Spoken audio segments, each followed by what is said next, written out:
Irmãos amados, nós vamos então abrir a palavra de Deus.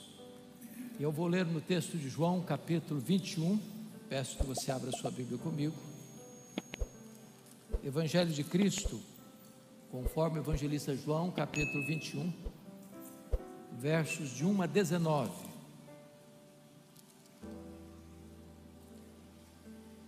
João 21, de 1 a 19, diz assim: Depois disso tornou Jesus a manifestar-se aos discípulos junto do mar de Tiberíades, e foi assim que ele se manifestou.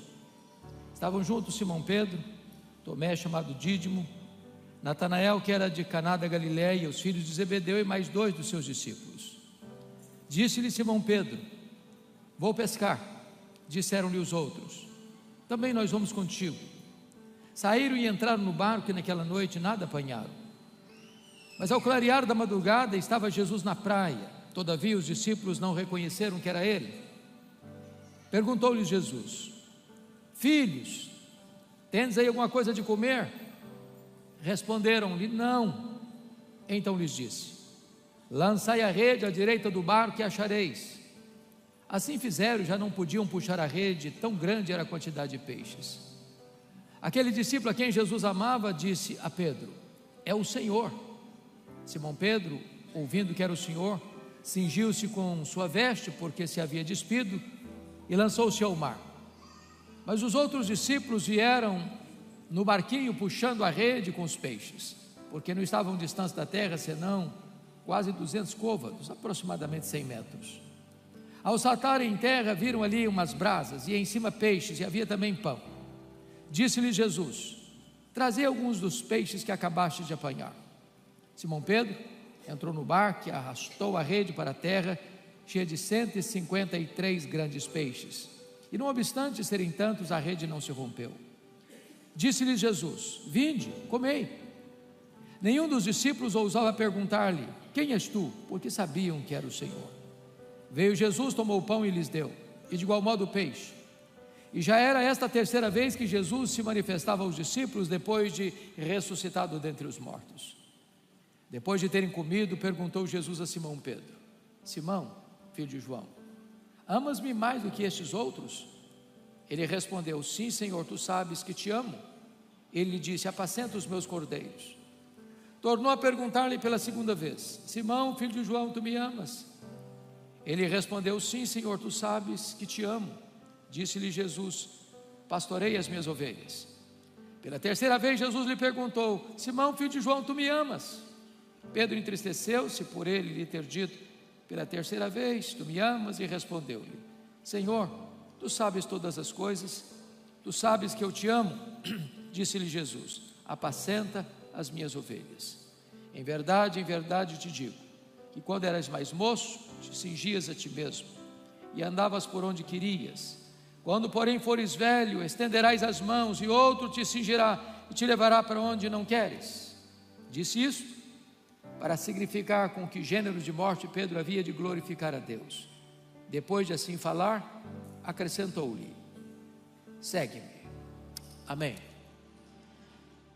Meus amados, o meu propósito nesta noite é voltar a esse texto, só na fase conclusiva da mensagem, porque o meu intento é apresentar a vocês nesta noite o apóstolo Pedro. Quem foi este homem? Que foi discípulo de Jesus, que foi apóstolo de Jesus e o líder deles. Quem foi este homem que é tão parecido com você e comigo? Um ser paradoxal, de avanços e recuos, de subidas, escaladas e quedas vertiginosas. Quem é este homem que falava para depois pensar, às vezes irrefletidamente, atabalhoadamente?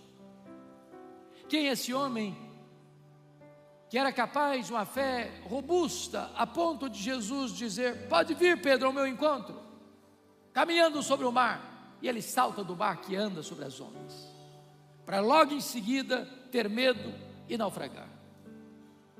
Quem é esse homem que é capaz de uma profissão de fé tão cristalina: Tu és o Cristo, o Filho do Deus vivo, para em seguida chamar Jesus à parte, repreender Jesus e ser repreendido severamente pelo Senhor. Arreda, Satanás, não cogitas as coisas de Deus, apenas as coisas dos homens.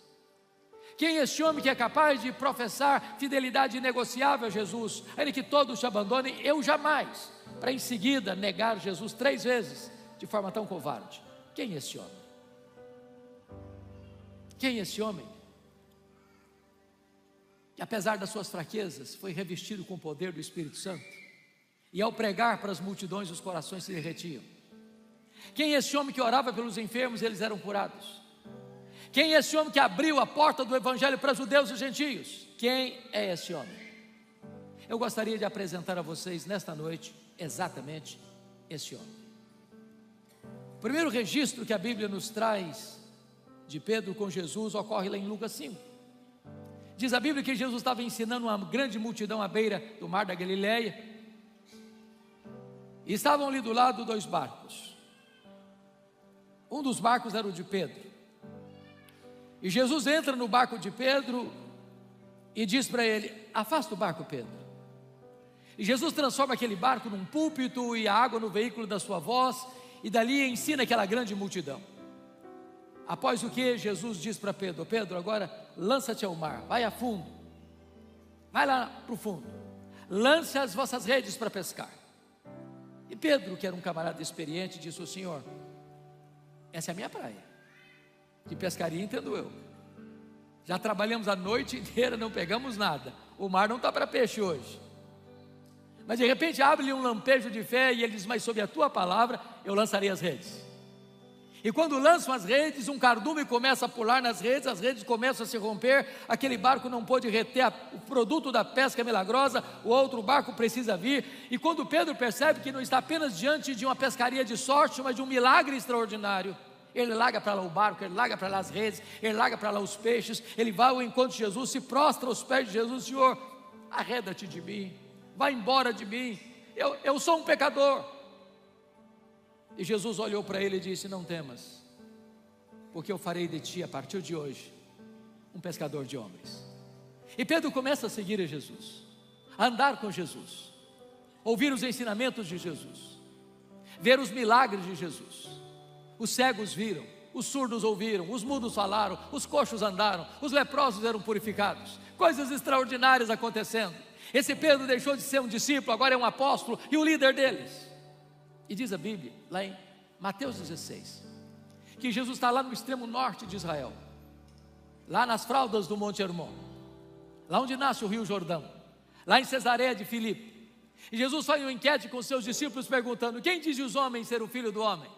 Responderam: uns dizem que tu és João Batista, outros dizem que tu és Elias, outros dizem que tu és Jeremias, outros dizem que tu és alguns dos profetas. Mas Jesus pergunta: e vós, quem dizeis que eu sou? E Pedro, que era líder, que era falante, que não suportava que ninguém falasse na frente dele, responde pelo grupo: tu és o Cristo, o Filho do Deus vivo. Talvez até aguardando um elogio de Jesus. Parabéns, Pedro, você é um homem antenado, você é um homem bem instruído. Mas não foi o que Jesus disse. Jesus disse assim: bem-aventurado és, Simão Bar-Jonas, porque não foi carne e sangue quem tu revelaram, mas o meu Pai que está nos céus. Em outras palavras, ô Pedro, não pense que você sabe quem eu sou, porque você é mais inteligente que os outros. Você só sabe quem eu sou, Pedro, porque o Pai me revelou para você. Que se o Pai não tivesse me revelado para você, como os outros, você também não saberia quem eu sou. E eu também te digo que tu és Pedro, e sobre esta pedra sobre esta pedra eu edificarei a minha igreja, e as portas do inferno não prevalecerão contra ela. E aqui está, meus irmãos, em Mateus 16, 18, um dos textos mais importantes da Bíblia, de cuja correta interpretação depende o futuro do cristianismo. Porque a grande pergunta é: quem é essa pedra sobre a qual a igreja está edificada? Ao longo desses 20 séculos de cristianismo, temos 3 interpretações principais.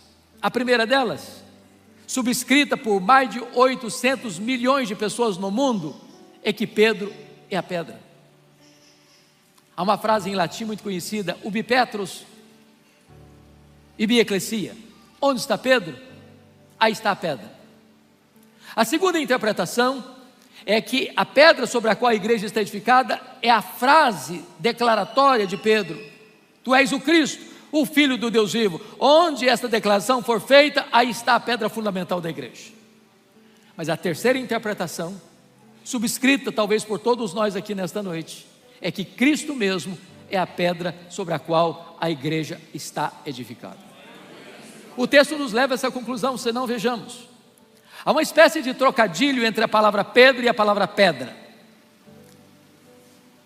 Pedro deriva de pedra e não pedra deriva de Pedro. A palavra pedra no grego é Petra, a palavra Pedro no grego é Petros. Petros é um fragmento de pedra tirado de um maciço rochoso. Petra é rocha inabalável, metáfora só usada para Deus em toda a Bíblia. Então o que Jesus está dizendo é o seguinte: eu também te digo que tu és um fragmento de pedra, mas sobre esta Petra, sobre esta rocha que sou eu edificarei a minha igreja. Se você perceber, o pronome demonstrativo também declara essa mesma verdade, tanto no grego, quanto no inglês, quanto no português. Vocês que são bem instruídos no nosso vernáculo sabem disso. Há uma diferença entre esta e essa. Por exemplo, eu estou com a minha Bíblia no púlpito. Se eu pego a minha Bíblia, eu digo esta Bíblia, ela está comigo. Se eu ponho essa Bíblia no púlpito e me afasto, eu digo essa Bíblia. Se Jesus tivesse a intenção de dizer que Pedro era pedra, ele teria dito: eu também te digo que tu és Petros, e sobre essa pedra eu edificarei minha igreja. Mas não foi o que ele disse. Eu também te digo que tu és Petros, fragmento de pedra, mas sobre esta pedra eu edificarei a minha igreja. De tal maneira que Jesus é a pedra fundamental da igreja, é o fundamento da igreja. Jesus é o dono da igreja. Ele diz: eu edificarei a minha igreja. A igreja não é sua, a igreja não é minha, a igreja não é nossa, a igreja tem dono, e o dono da igreja tem marca de cravos em suas mãos. Terceiro, Jesus é o edificador da igreja. Ele diz: eu edificarei a minha igreja. Quem edifica a igreja não é você, nem eu, nem nós. O apóstolo Paulo entendeu isso quando disse: eu plantei, Apolo regou, mas o crescimento vem de Deus. De tal maneira que nem o que planta, nem o que rega é coisa nenhuma, mas Deus quem dá o crescimento.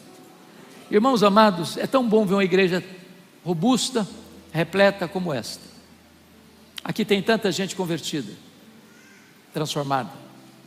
Mas nós poderíamos usar, pastor Abdala, todos os recursos da humanidade, toda a nossa inteligência, todo o nosso conhecimento, toda a nossa metodologia, e nós não produziríamos sequer um convertido.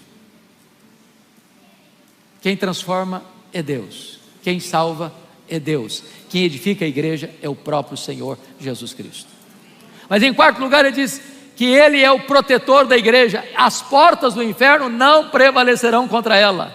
Não importa a fúria do diabo, não importa os ataques do mundo, não importa as perseguições religiosas, não importa quantos irmãos nossos, enquanto estamos reunidos aqui, estão sendo presos, torturados e assassinados por causa da sua fé. A igreja de Deus é vitoriosa. Ninguém pode destruir a igreja de Deus, porque aquele que a remiu com o seu sangue é quem a protege e a protege eternamente. Diz a Bíblia que depois de Jesus deixar isso claro, lá em Mateus 16, ele passa para uma nova fase do seu ensino, porque até então ele não tinha abordado esse assunto com os discípulos. Já que os discípulos sabem quem ele é, ele diz: olha, agora vocês precisam entender uma coisa: o Filho do Homem vai ser entregue nas mãos dos homens, dos anciãos, dos principais sacerdotes e dos escribas, para ser morto, para ressuscitar o terceiro dia. E diz a Bíblia que esse mesmo Pedro, que tinha acabado de falar: tu és o Cristo, Filho do Deus vivo, passa a chamar Jesus à parte. Vem cá, Jesus, vem cá um pouquinho, vem cá um pouquinho, vem cá um pouquinho. E passa a reprovar Jesus: tem piedade de ti mesmo, isso nunca pode te acontecer. Em outras palavras, larga a mão desses pensamentos soturnos, doentios, não pensa em morte, pensa em vida. E Jesus olha para ele e diz: arreda, Satanás, não cogita das coisas de Deus, apenas das coisas dos homens. Vamos entender algumas coisas aqui. Primeiro, Jesus não está dizendo que Pedro é Satanás. Segundo, Jesus não está dizendo que Pedro está endemoniado. Terceiro, Jesus não está mandando Pedro arredar. Jesus está mandando Satanás arredar. Que Satanás? O Satanás que está induzindo Pedro e manipulando Pedro, para Pedro tentar afastar Jesus do caminho da cruz. Porque se não entendermos isso, nós vamos dizer: arreda, Pedro. Aí o Satanás fica. Não, Satanás arreda, Pedro fica. Pedro é discípulo. Em Pedro Jesus vai continuar investindo. Eu quero dizer para você nesta noite que, apesar dos nossos deslizes e fracassos, o Senhor Jesus não desiste de nós e continua investindo na nossa vida. Tanto é prova que 6 dias depois, Jesus subiu para um alto monte para orar, e quem que ele leva? Ele leva Pedro, Tiago e João. Jesus não desiste de nós. Quando ele desce desse monte, onde teve lá uma espécie de antegosto do céu, diz o texto de Lucas capítulo 9, versículos 51 e 53, que todos podiam ler no semblante de Jesus que ele estava indo para Jerusalém. E ele estava indo para Jerusalém para ser crucificado, para ser sepultado, para ressuscitar ao terceiro dia. Então a Bíblia diz que quando ele vai, há uma grande multidão que o acompanha. Quando ele chega pelo Monte das Oliveiras, havia uma grande multidão já esperando, com palmas nas mãos, com ramos, estendendo pelas ruas, dizendo: Hosana, Hosana, bendito que vem em nome do Senhor. Quando eles descem o Monte das Oliveiras, cruzam o Vale do Cedron, começam a subir as encostas do Monte Moriá, lá está a entrada de Jerusalém, lá está o templo de Jerusalém, e quando Jesus está entrando, diz a Bíblia que ele chora, e o texto grego é chora convulsivamente. O povo canta, e Jesus chora. E chora por quê? Porque sabia que Jerusalém tinha esquecido, não aproveitado o tempo da sua oportunidade. Chora porque Jerusalém é a Jerusalém que mata os profetas e haveria de crucificá-lo.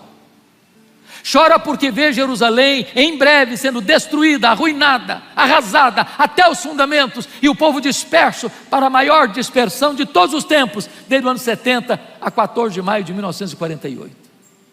Jesus entra na cidade, realiza a purificação do templo, chama Pedro e João e diz: vocês vão preparar um lugar para que eu possa comer a Páscoa. Preparem a Páscoa, prepararam o cenáculo. Todos os detalhes Jesus concedeu para eles. Era quinta-feira à noite, a mesa posta, cordeiro assado, vinho, pão sem fermento, ervas amargas, do lado uma bacia com água e uma toalha. Ninguém sentava-se à mesa em Jerusalém sem lavar os pés. Isso porque Jerusalém está dentro de um deserto.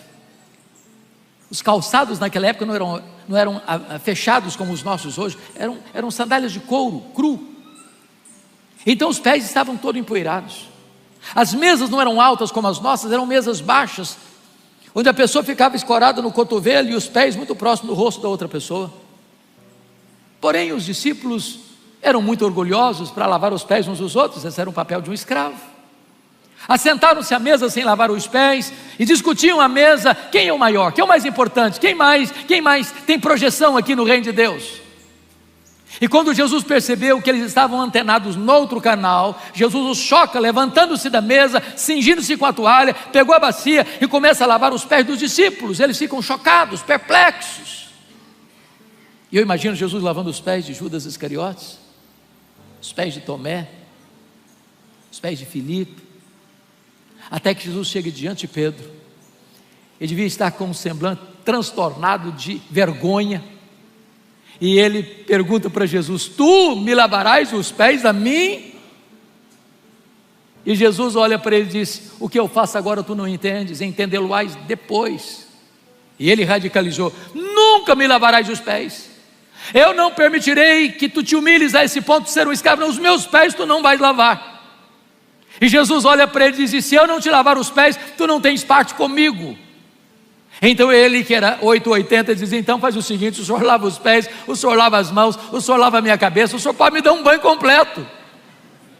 Aí diz: não, Pedro, agora você que não está entendendo, vocês já estão todos limpos, exceto um, Judas Iscariotes, só precisa lavar os pés. Do que Jesus está falando? Todos eles já tinham passado pelo lavar regenerador do Espírito Santo. Só se faz isso uma vez, não precisa repetir.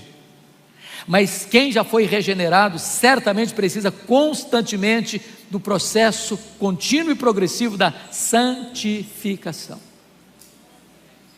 Naquela noite, Jesus faz a grande transição da Páscoa judaica para a Santa Ceia, para a ceia do Senhor. Quando ele pega o pão, quando ele pega o vinho e diz: isso é o meu corpo, isso é o meu sangue. E ali cessa a matança de cordeiros. Ali Jesus inaugura a nova aliança em seu sangue. E agora diz a Bíblia que, tendo eles cantado um hino, saíram para o Monte das Oliveiras. Era a noite fatídica da traição, do beijo traidor, da turba que chegaria armada até os dentes para prender Jesus. E quando Jesus está saindo com os seus discípulos, ele diz para eles assim: nesta noite todos vós vos escandalizareis comigo, como está escrito, ferirei o pastor e as ovelhas ficarão dispersas. Aí Jesus chega para Pedro, bem de particular, e diz: ô Pedro, Satanás vos requereu para peneirar-vos como trigo, mas eu roguei por ti para que a tua fé não desfaleça. E nessa hora, eu acho, Anderson, que Pedro deu uma raspada na garganta, disse: Senhor, eu sei o que está acontecendo, eu sei que o clima está tenso, eu sei que nos bastidores se trama a tua prisão e a tua morte, eu sei que a coisa vai pegar, e eu sei que os meus colegas aqui, os meus pares, não têm musculatura para enfrentar essa batalha, eu sei que eles não têm condições de enfrentar essa luta, eu sei que na hora que a coisa pegar, eles vão te abandonar, mas deixa eu dizer uma coisa para o Senhor: eu sou um batuta, a corda não rói do meu lado, o Senhor conta comigo, ainda que todos te abandonem, eu jamais. Por ti eu darei minha vida, eu estou pronto a ir contigo para a prisão e para a morte. E Jesus olha bem nele e diz: olha Pedro, deixa eu lhe falar uma coisa, nesta mesma noite, antes que o galo cante, tu me negarás 3 vezes. Eu acho que o Pedrão calou. Acabaram de descer o Monte Sião, cruzaram o Vale do Cedron, mergulharam nas fraldas do Monte das Oliveiras. Lá tinha um jardim que Jesus costumava orar, lá tinha uma prensa de azeite. Diz a Bíblia que Jesus deixa 8 dos seus discípulos para trás, Judas não está mais com eles, pega Pedro, Tiago e João e diz: vocês vêm comigo. E quando Jesus ficou sozinho com os 3, ele abriu o coração para eles e disse: a minha alma está profundamente triste até a morte, ficai comigo, vigiai comigo. E diz a Bíblia que Jesus deixa os 3 ali, avança sozinho para o interior do jardim, dobra os seus joelhos, põe o seu rosto no chão, e diz a Bíblia em Hebreus 5,7 que ele oferece forte clamor e lágrimas àquele que podia livrá-lo da morte. Ele ora e ele chora, ele ora, ele chora, ele ora, ele chora, ele diz: Pai, se possível, passa de mim este cálice sem que eu beba, senão seja feita a tua vontade. A grande pergunta é: que cálice era esse? Será que esse cálice era a certeza de que os seus discípulos o abandonariam? Será que este cálice era a certeza de que ele seria entregue ao sinédrio judaico e ele seria cuspido no rosto, esbordoado? Será que este cálice era a certeza que ele seria levado ao pretório romano para ser vilipendiado e espancado? Será que esse cálice era a certeza que caminharia debaixo de um lenho maldito, sozinho e caminhando debaixo de apupos e vaias de uma multidão ensandecida? Será que este cálice era aquela cruz maldita, onde ele fica exposto e nu 6 horas? E a resposta é 1000 vezes não. Que cálice era esse? Esse cálice era a pesada ira de Deus, que devia cair sobre a minha cabeça, sobre a sua cabeça, sobre a nossa cabeça. Este cálice era a consciência de que, sendo ele santo, santo, santo, seria feito pecado por nós.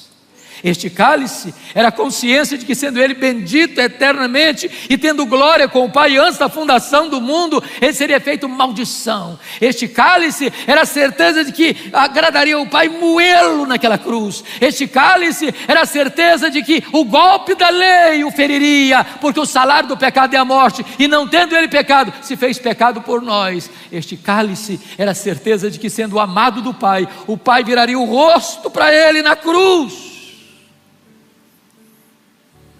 Quando ele termina desse primeiro período de oração, ele se volta para os discípulos, Pedro, Tiago e João, e os encontra dormindo. E Jesus não acorda os três não, só acorda o Pedro. Diz: Pedro, nem uma hora pudeste vigiar comigo? Vigiai e orai para que não entreis em tentação. O espírito está pronto, mas a carne é fraca. E Jesus volta para o segundo round de oração. E ele se prostra com o rosto no chão e ora e chora, e ora e chora, e ora e chora, e repete as mesmas palavras, e diz a Bíblia que vem um anjo do céu e o consola. Se volta para os discípulos, estão dormindo de novo. Jesus volta para o terceiro período de oração. Agora a batalha é mais renhida, agora a batalha é mais titânica. Agora ele não apenas molha o chão com as suas lágrimas, mas também com o seu sangue. Quando ele se levanta dos seus joelhos, entendamos isso, não tem mais angústia em Jesus. Irmãos, a grande batalha que Jesus travou foi no Getsemane. Ali que Satanás jogou todo o bafo sobre ele. Quando ele se levanta, ele vai lá e acorda os discípulos: acordai, levantai, vamos, o inimigo se aproxima. A turba vem com toda a sua fúria, é ele quem se apresenta e pergunta: a quem buscais? A Jesus o Nazareno. Pois sou eu. E caíram por terra. Pedro acorda atabalhoadamente, pega a espada, decepa a orelha de Malco, e Jesus: guarda essa espada. Se eu precisasse desse tipo de ajuda, eu rogaria ao Pai, ele me mandaria mais de 12 legiões de anjos. Sabe quanto são 12 legiões de anjos? 72 mil anjos. Naquela noite, lançaram mão em Jesus e o prenderam. E por quê? Sucumbiu ao poder de Roma?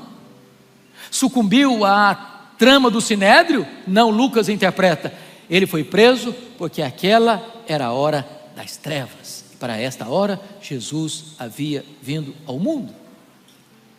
Quando Jesus foi preso, os discípulos se dispersaram, acovardados. E Pedro, acompanhado de João, vai seguindo Jesus de longe. Ele não tem coragem, está tomado pelo pânico, pelo medo, ele é covarde. Por influência de João, aparentado lá com a família sacerdotal, consegue entrar lá no pátio da casa do sumo sacerdote, onde Jesus está sendo interrogado. Lá tem uma fogueira, um braseiro, a noite está fria, ele se aproxima para quentar-se um pouco. Quando passa uma criada, olha bem para ele e diz: tu também és um dos dele, discípulo dele, do Galileu. Pedro responde: eu não sei o que dizes, e o negou diante de todos. Agora ele sai aqui do pátio, vai lá para o alpendre, tenta se esconder. Quando passa outra criada, olha bem para ele, o reconhece, diz: tu também é discípulo dele, tu caminhas com ele também, o Nazareno. E Pedro agora não só nega, agora ele jura: eu juro que eu não conheço esse homem. Daqui a pouquinho os outros homens, talvez aqueles que estavam lá no Getsemane prendendo Jesus, encostam bem nele e diz assim: tu és discípulo dele mesmo. Esse sotaque nortista teu, esse sotaque de Galileu teu é indisfarçável, você é discípulo dele sim. E diz a Bíblia que agora ele pragueja, ele blasfema, ele fala palavrão. Eu não conheço esse homem. E nessa hora o galo canta, e Jesus crava o olhar nele, e ele cai em si e desata a chorar, e sai dali chorando amargamente, talvez chutando as pedras no meio daqueles olivais naquela noite escura. Naquela noite, pastor Rafael, Jesus foi levado para o Sinédrio, cuspido, esbordoado, e Pedro não estava lá. Costuraram contra Jesus a acusação pesada de blasfêmia contra Deus, que era pena de morte. Sexta de manhã o Sinédrio se reúne às pressas para costurar uma outra acusação contra Jesus, de conspiração contra César, para encontrar amparo na lei romana para condená-lo. Pedro não estava lá. Jesus foi levado ao governador romano Pôncio Pilatos, Pedro não estava lá. Jesus foi açoitado, Pedro não estava lá. Jesus foi condenado à morte, morte cruz. Precisou de um outro Simão para ajudar Jesus a levar a cruz. Pedro não estava lá. 9 horas da manhã da sexta-feira, Jesus foi crucificado. Pedro não estava lá. 3 horas da tarde, Jesus morre. Pedro não estava lá. Para dar um sepultamento digno para Jesus, foi preciso que José de Arimateia e Nicodemos fizessem isso. Jesus foi sepultado. Pedro não estava lá. O sábado passou, o silêncio da morte. Pedro está trancado com medo dos judeus. Domingo de manhã, não é Pedro, são as mulheres da Galileia que vão ao sepulcro para levar perfumes. Quando chegam, o túmulo está aberto. Quando entram, o túmulo está vazio. Quando saem, um anjo pergunta para elas: o que vocês vieram fazer aqui? Procurar entre os mortos aquele que está vivo. Ele não está mais aqui não, ele ressuscitou. E tem um recado aqui: ide dizei aos seus discípulos e a Pedro que ele irá adiante de vós para a Galileia, lá o vereis, como ele vos disse. E a pergunta é: mas por que o nome de Pedro? Pedro era discípulo, Pedro era o líder dos discípulos. Por que a menção do nome dele? É porque Jesus sabia que a essas alturas Pedro não se sentia mais discípulo. Pedro, Petros, fragmento de pedra, mentira, pó, apenas pó. Negou o seu nome, negou a sua fé, negou o seu discipulado, negou o seu Senhor. É um fracasso. Mas, embora Pedro tenha desistido de Jesus, Jesus não desistiu de Pedro. Eu não sei quantas lutas você tem passado na vida, eu não sei quantas vezes você tropeçou na vida, eu não sei quantas vezes você já retrocedeu na vida, eu não sei quais são as crises existenciais ou espirituais que você já tem vivido, mas eu quero dizer para você nesta noite que Jesus não abre mão da sua vida, Jesus não abdica da sua vida, Jesus não desiste de você. Agora notem comigo, Pedro teria que sair de Jerusalém para encontrar Jesus lá na Galileia. São 154 quilômetros a pé. Eu acho que cada passada era uma martelada na consciência, era uma fisgada na alma. Eu acho que Pedro foi caminhando pensando assim: quando Jesus se encontrar comigo, ele vai me quebrar todinho, ele vai me arrebentar. Ele vai botar o dedo no meu nariz e dizer que você é um covarde, você é um fracassado, você é um medroso. E eu sou mesmo. Quando ele chega na Galileia, Jesus não está lá. Aí ele diz para os seus colegas assim: eu vou pescar. Notinha de rodapé, notinha de rodapé. Nós devíamos orar mais pelos líderes, sabe por quê? Não tem líder neutro. John Maxwell disse que liderança é influência. Um líder é uma bênção ou é uma maldição? Porque Pedro era um líder, ele dizia: eu vou pescar. Os outros disseram: nós vamos também, vamos dentro. Mas o que significa eu vou pescar? Vocês ganham um troco? Estou de férias em Guarapari, preciso fazer um passeio de barco? Não. Quando ele diz eu vou pescar, ele está dizendo: acabou para mim, fim de linha para mim, sem esperança mais para mim, não tem mais futuro, vou voltar para as redes, vou voltar para o passado, vou voltar para a minha empresa. Não tem mais esse negócio de ser discípulo de Jesus. Naquela noite, diz a Bíblia, eles não pegaram nenhuma piaba. Quando o homem se afasta de Deus, nem pescar consegue mais. Eles estão voltando de madrugada, o dia está amanhecendo, estão a 100 metros da praia, 200 côvados, com as redes vazias, com a alma empapuçada de dor. E lá na praia tem alguém que caminha, eles não conseguem entender quem é, porque está escuro um pouco ainda, e esse alguém que está aqui, diz para eles lá no barco: covardes! Foi bem isso? Não, não foi. Filhos,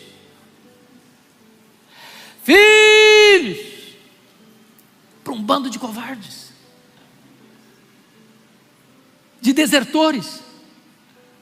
Tem nessa única palavra filhos mais de uma tonelada de graça. Filhos, é assim que Ele trata você e a mim, apesar das nossas mazelas. Filhos, tens aí alguma coisa de comer? É claro que Jesus não precisava dessa informação. Ele não está fazendo essa pergunta porque precisa dessa informação. Ele está fazendo essa pergunta para acordar a consciência deles. E a resposta foi: não. E ele diz: lançai a rede à direita do barco e achareis. Aquele a quem servimos prepara um cardume especial de 153 peixes e empurra para o lado direito do barco e diz: pode lançar a rede. E quando lança as redes, aqueles 153 peixes começam a pular, a rede não se rompe, porque eu acho que era emprestada, Jesus não queria que tivesse em prejuízo.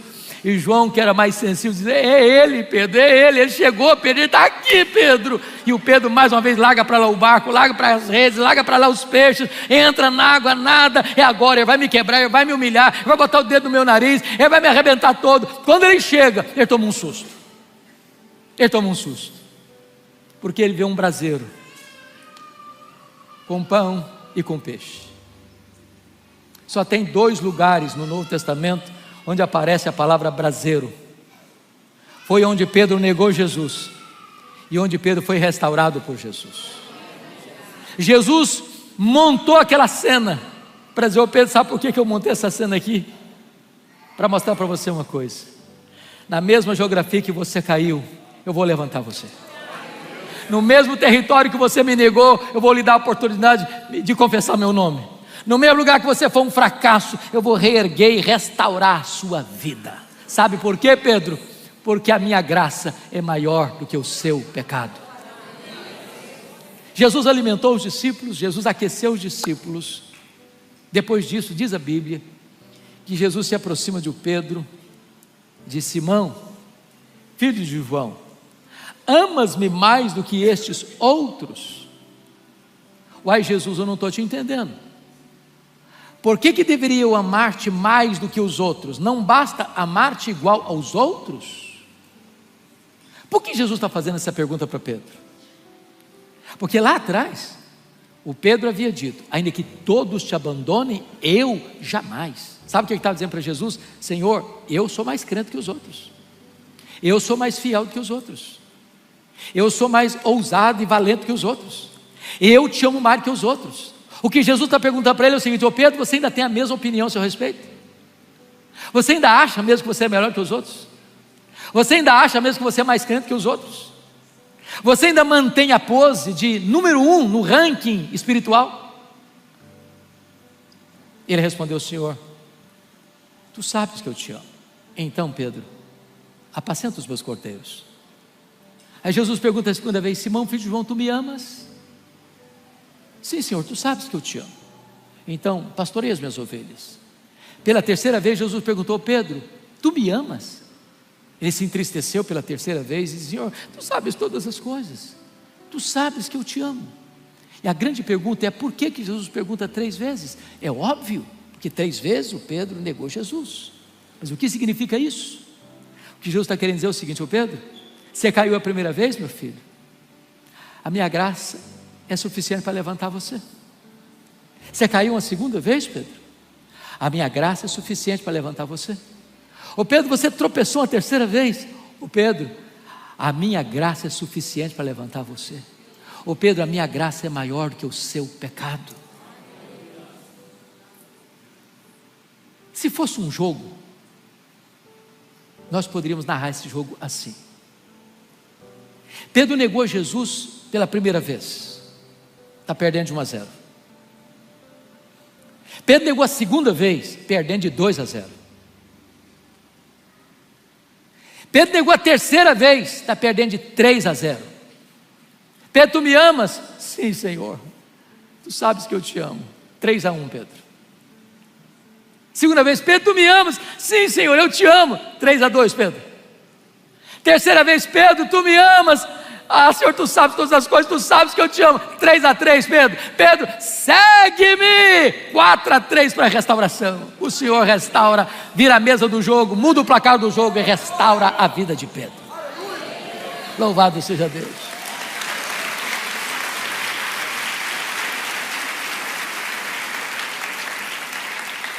Há na língua portuguesa, irmãos, uma limitação para entendermos bem esse texto.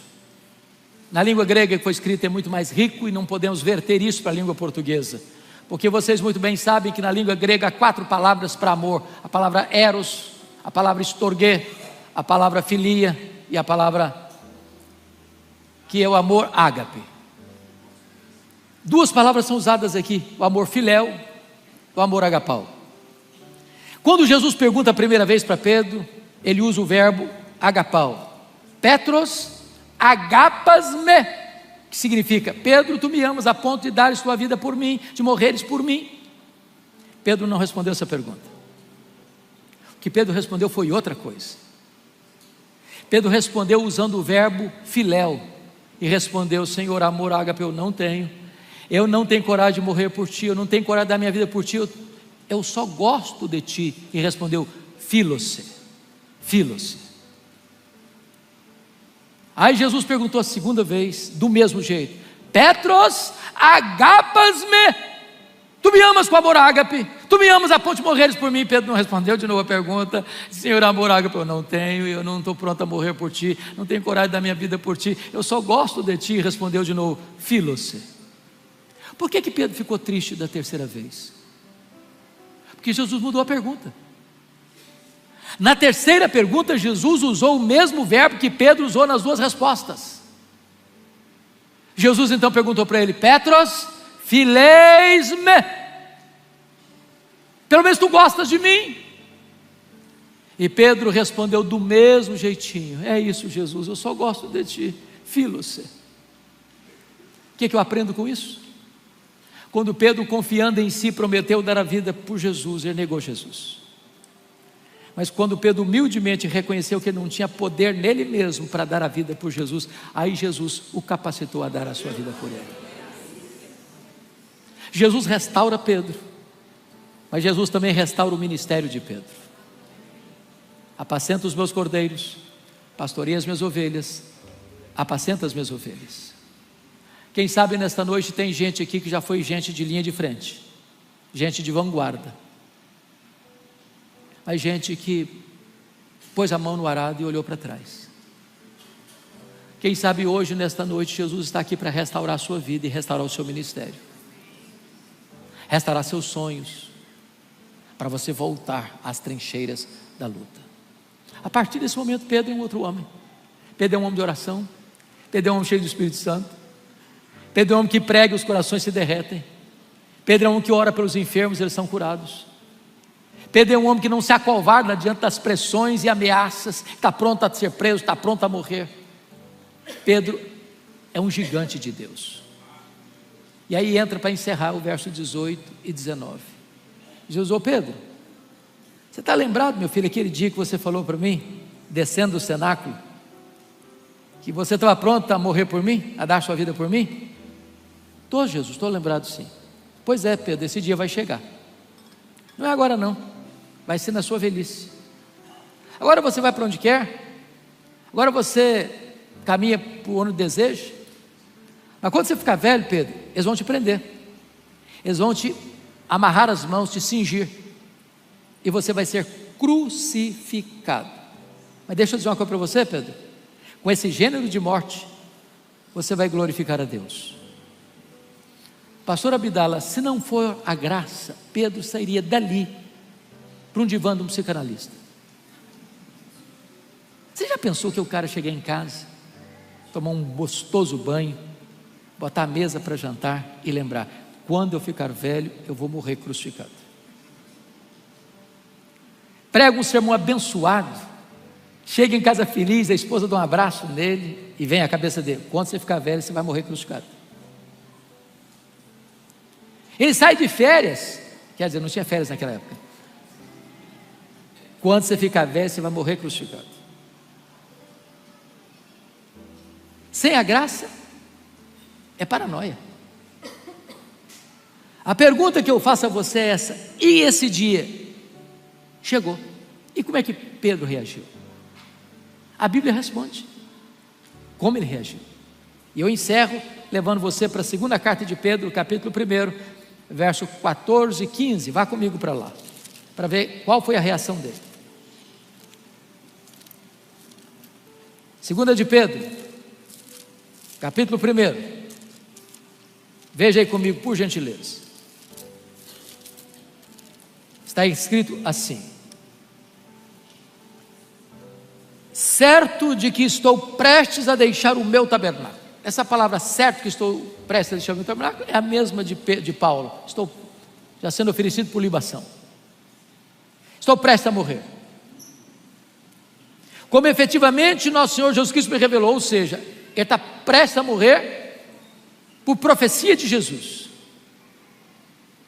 que Ele morreria crucificado, porque Ele era um cidadão comum, Ele não foi degolado como foi Paulo, Ele foi crucificado, que era a pena de morte no Império Romano, para gente comum. Como é que ele reagiu? Os historiadores vão retratar para nós o que ele vai dizer aqui no versículo de número 15. Olha aí comigo. Mas de minha parte, diz Pedro, esforçar-me-ei diligentemente por fazer que a todo tempo, mesmo depois da minha partida, conserveis lembrança de tudo. Lembrando que a palavra partida aqui é a palavra usada para morte. Sabe o que ele está dizendo? Roma vai me matar, mas Roma não vai pôr um ponto final no meu ministério. Roma vai calar a minha voz, mas Roma não tem poder para calar a voz do Evangelho. Roma vai me tirar de cena, mas aquilo que eu preguei e ensinei vai continuar reverberando nas futuras gerações. Roma vai me tirar a vida, mas Roma não vai poder impedir o avanço do reino de Deus. Irmãos amados, o Evangelho é mais importante que o evangelista. A obra é mais importante que o obreiro. Deus sepulta os seus obreiros, mas sua obra continua, e esta obra é absolutamente vitoriosa. Diz os historiadores que quando esse dia chegou para Pedro ser executado, ele disse para os seus exatores, carrascos: crucifiquem, crucifiquem, mas eu não sou digno de morrer como morreu o meu Senhor. Crucifiquem-me de cabeça para baixo. E com esse gênero de morte, ele glorificou a Deus. Sabe o que me impressiona, pastor? Que foi depois que Jesus disse para Pedro que ele morreria crucificado, é que Jesus disse para ele: segue-me. Não é segue-me para a fama, para o sucesso, para a glória, para os aplausos humanos. Segue-me para a cruz. Numa época em que o Evangelho está sendo tão diluído, superficializado, precisamos de crentes da estatura de Pedro, que esteja pronto a viver e a morrer pelo seu Senhor, porque entendemos que se vivemos para o Senhor, vivemos; se morremos para o Senhor, morremos.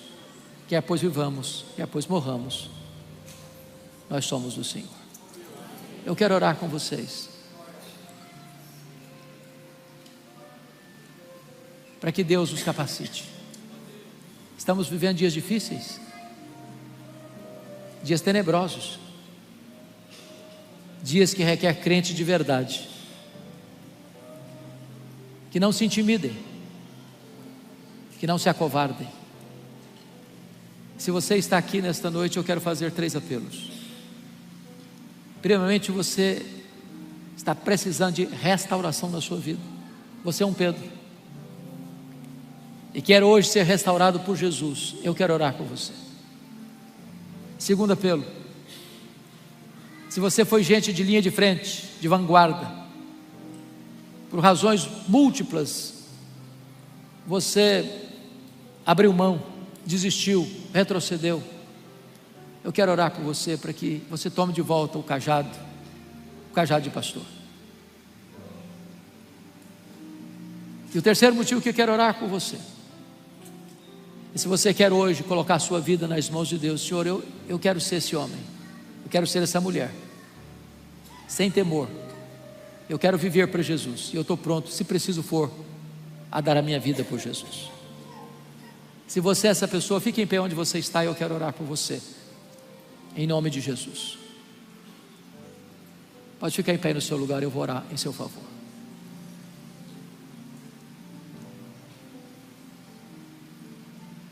Deus está aqui, pronto para restaurar, pronto para soerguer, pronto para fazer uma nova história na sua vida. Ele está aqui, pronto para salvar, para perdoar, para recomeçar uma nova história na sua história.